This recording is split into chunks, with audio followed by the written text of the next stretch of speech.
absolutely. Hello everyone, this is James Wilmot, Director of Careers at the Priory Learning Trust. Thank you very much for joining this little chat this afternoon. This afternoon, we've got a really interesting situation here because I've got a guest here, Con O'Neill. Con O'Neill is an accomplished actor. He's been on stage, TV and screen over the years. I promise you, you will recognize him from something because he's been on an awful lot of stuff. He began his acting career at the Everyman Theatre. But most of you, including your parents, will probably recognize Con from his key performance in Chernobyl from a couple of years ago, a mini-series which reached massive audiences to huge critical acclaim. Con played Viktor Brunkanov, and the resemblance to the real-life character I thought was absolutely extraordinary, and Con's voice work was absolutely chilling in the role of someone who made some impossible decisions in a very difficult situation. Next, Con will be in The Batman, opening today in March, and he will be playing Police Chief Bok. So, gonna have a chat with Con and give any budding actors some first-hand advice and guidance. And if this is a successful little chat that generates lots of interest amongst the students, then Con has very kindly agreed to go on a live Q&A with all of the budding actors across the trust, and he can talk to you all directly, and so you won't have to listen to me anymore. Con, how are you? I'm good, thank you. How are you? I'm good, thanks. I'm good, thanks. We met earlier on this week on Twitter. We'll jump into that again in a minute as to why that was.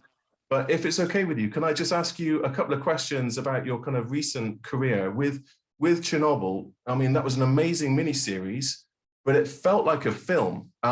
With your experience of working on both, did it feel cinematic or did it feel like a TV show? Yeah, no, it felt big. We had huge amounts of helicopters and military vehicles and hundreds of extras or hundreds of supporting artists. So it was all shot on location. There was no studio work, so it felt very cinematic. And the way it was shot was cinematic anyway. You could sense that. You could sense very early on the preparation for it was so intense and so specific. The costumes, the hair and makeup was so specific that you knew even before we started to shoot that it was going to be cinematic. Yeah. And a lot of the work that you did on set with your co-stars, it also felt very claustrophobic with you and people around the table. So in that regard, it felt almost like a stage production, which must have tapped into your stage experience as well. Yeah, to a degree. I mean, the thing about something like Chernobyl, it's beautifully written. Craig Mazin did a fantastic job on the scripts.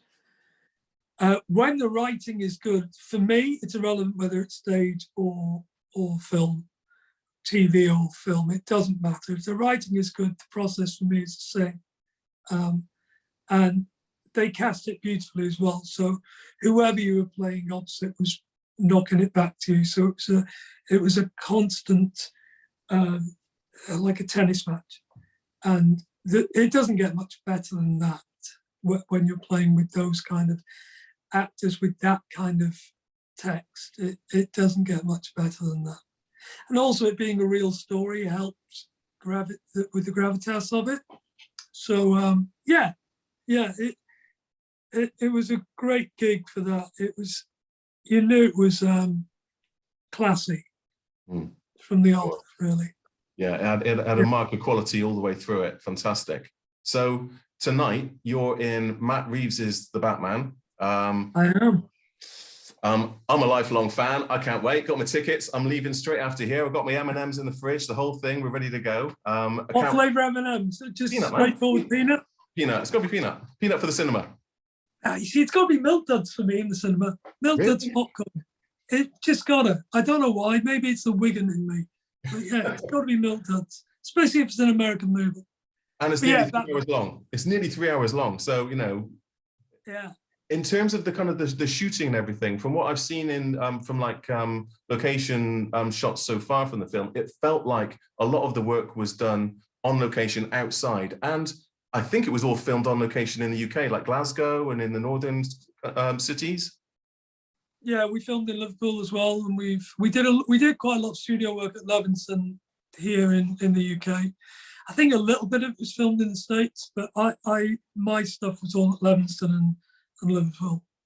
Yeah. Okay. And you play Yeah. Police Chief Bok, and are you going to be involved in the spin-offs, in the Penguin and the GCPD spin-off shows?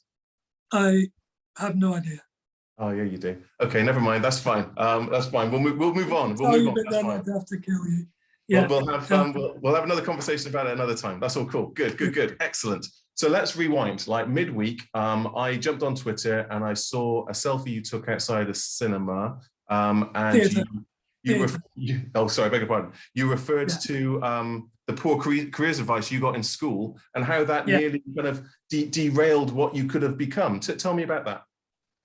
Okay, when I was 15, I was in a school in Wigan, St. Peter's in Wigan, and we had this, when you're in your 5th year or the tail end of your 4th year, you would have an interview with a careers advisor, and the pretense is, what do you want to do with your life?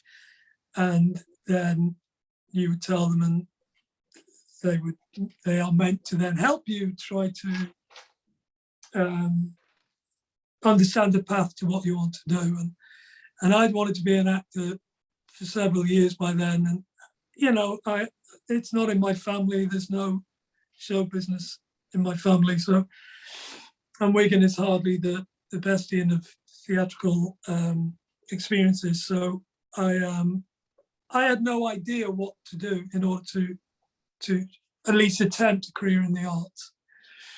And when I said to my careers advisor that I wanted to be an actor, that there was like a pause as she looked down at her forms.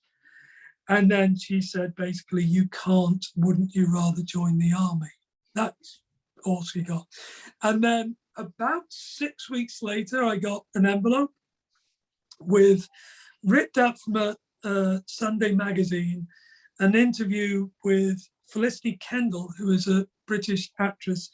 And she just won, and this is absolutely true, she just won the Rear of the Year award. And it was an interview about her winning that.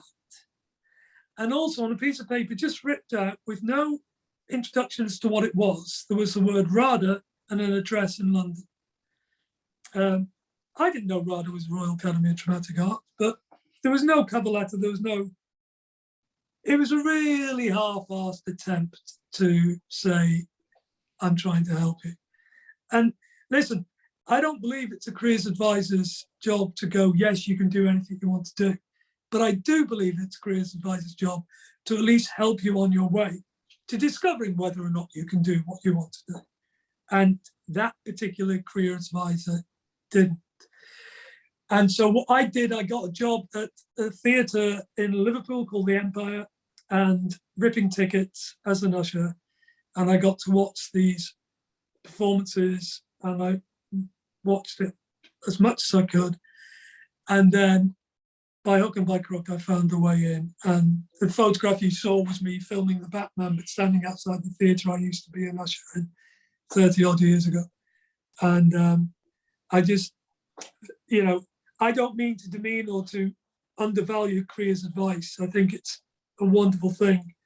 But I think the arts are somewhat dismissed by careers advisors as being pie in the sky. And in my case, it wasn't. So my advice to you is, if you want to be in the arts, whether it's an actor, a writer, a singer, a dancer, a director, or whatever, find the way in. And if you don't, at least you've tried. And, you know, it is as valid as any other profession. It's as difficult as any other profession. And it is a vocation in many ways. So don't just feel you can't because people around you don't know how to. Yeah, thank you. I think that's brilliant. That was brilliant. And my question to you was going to be, what advice should you have been given when you were in school back in year 4, year 5? And what you've just said is exactly that. When we meet our students who want to get into acting and production arts, we're signposting to mandy.com for location, shooting and extras work. and we've got some amazing colleges nearby, specialist like Boom, Satsuma, Access Creative, BIM, Yeah. as well as our local large colleges. They all offer fantastic routes into acting, as well as, you know, things on the side. You don't necessarily have to study it full time to get into acting. Most don't. They do it as a passion. I didn't study. So, you know, there are many ways in. And also, I think if you work your way towards it from 15, 16 onwards, you're going to know within a few years if it's for you or not, because it's hard. It's really, really hard. And if you can't deal with the rejection, it's not for you. But the thing about the arts is, I went to the National Youth Theatre, which I highly advise to any young person. It's a fantastic organisation. I would say 98% of the people I went to the NYT with didn't go into the arts. But the experience of working with other like-minded young people, you can bring that into dentistry or factory work, or being a barman, or being a waiter, or being a chef, or being a teacher, or being a whatever. The arts can give you a platform to find your voice in whatever career you decide to pick eventually. It's not just about being an actor or a performer. It's about finding your voice. And your voice is the one thing you have. And we, as adults, should be helping young people find their voice. I really believe that. And I think it's instinctual to be frightened of a young person who wants to go into the arts, because it's unpredictable. And it's not just about going into the arts, it's about using the arts. It's essential. Thanks, Con. That's really powerful. That's really powerful. Let's rewind even further back, because I don't know why, but I always thought, when I've seen you in things, I always thought you were Irish. Mum and Dad are Irish, yeah. But I checked you on IMDb at lunchtime today, and you were born in Weston-super-Mare. That's where we are. Is that where you are? Yeah. Cool, blimey, Governor. Yeah, I was born in Weston-super-Mare. I was only there for a year, and then we moved up north. But my siblings were all brought up there for the first 3 or 4 years of their life. And yeah, there's me, John Cleese, and Rupert Graves, I believe, are the thesps from Weston. We got Roald Dahl, spent some time here, went to school here, and we got Jeffrey Archer as well. But you know, well, you can't win them all. Exactly. What can you do? What can you do? Yeah. And we've got some amazing previous students that have gone on to amazing things. We've got some actors that have gone straight out to the West End. We got one guy, Jack Everson, left us a couple of years ago, self-funded from 16, went to London to drama school. Wow. So, you know, we've got a really good history of support in the arts. I think a previous student has recently been the chairperson of the Royal Shakespeare Company. Wow. So we're doing all right. It's a shame you didn't make it past 1 to come to Priory School at secondary level, but there we go. Yeah, it would have been before your time though. So, you know, it's, you know, I have had great teachers. I had a wonderful teacher called Elsie Hall who mentored me and changed my life and gave me the knowledge that I could. And you know, for every great teacher I've had several bad teachers who don't inspire and who do put the emphasis on why you can't rather than why you possibly can or why you should definitely try. It is about the teachers. It's not just careers advisors. It is about teachers. And I would have loved to have had teachers in my secondary school who were more open to the idea, but they just weren't. And, you know, that's not what teaching's about. It just isn't, as far as I'm concerned anyway. So yeah, so I would, if any of your students want to talk, we will definitely set up a Q&A and you know, it's not about doing, it's about trying. It's not about being the best, it's about doing your best. That's the arts. Thank you, Con. That's brilliant. I have 2 more questions before I let you go and I go to Cineworld. what are your kind of future plans and goals? Where do you want to take your career to the future? Is there a plan, or are you just a leaf on the wind? I'm a leaf on the very specific wind. I like to pick the people I work with. I've just finished a show which actually opens today or yesterday in America, called Our Flag Means Death, which is a comedy show about pirates with Taika Waititi, who some of you may or may not know, but Taika is one of the great voices in cinema right now. He won the Oscar a couple of years ago for Jojo Rabbit. And he's everything I would like to be and try to be, in as much as he is the most generous, open, creative spirit I've had the pleasure to work with. So that's in the can and that's out now. I'm filming Happy Valley 3 as we speak, which is a TV show I do in the UK. That will be the final series of that. My thing about acting, about my career, was always to work with good people. And I would rather turn a job down than work with either a script that doesn't connect with me or people that don't. So the other advice I would give actors is your career is defined more by what you turn down than by what you do.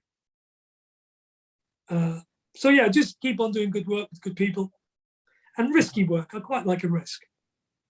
Good, excellent. And my last question for you, are you going to have your own action figure? I really don't know. I doubt it very much, but I can't answer these. That world is we as actors are very in the superhero / Batman / whatever worlds. The powers to be are make all those decisions away from us mere mortals, and quite rightly.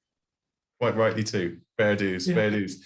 Listen, Con, thank you so much for your time. I really appreciate this. I'm going to circulate this during National Careers Week across our trust. I'm going to generate some interest. If the students want to speak to you one-to-one or in a group setting, then we're going to set something up. So I'm going to hit stop record. I'm going to let you get on with your life, but I will be in touch, I'm sure. Thank you very, very much. I really appreciate your time. Take it easy. Let me know what you think about that. Will do. Bye.